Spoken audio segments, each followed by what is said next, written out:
from that session ID, because every time you start a chat, you have a session ID, and this is what makes sure you're using the same session and that you can identify the user. So when I start a chat, for example, if I say hi, we can see I'm getting rows.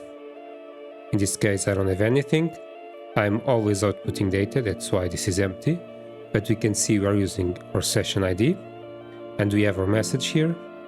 So then we go to the next node, which is aggregate. Again, since we didn't have anything before, this will also not have anything. Then we actually message a model. And here I have a long prompt that you can copy. But basically we're giving all the data we aggregated before. In this case nothing, but it's usually be a conversation.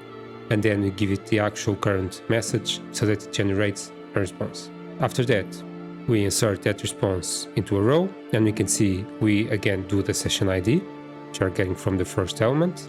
We insert the user message, then we set the response, which in this case is set by this long expression. And we can see that after this, if we refresh, now we have a session ID, the message we just sent, and the reply. So if I continue, for example, if I ask, I need to know more about sports law, I send a message. We can see now it got an item. In this case, the item is what we stored before. So we have the user message, the system reply, and the session ID. Since it is the same session, all the information will be stored with the same ID. I can see that I have a reply. And if I now look into my data table and I refresh, I can see I have a new line with the rest of the conversation.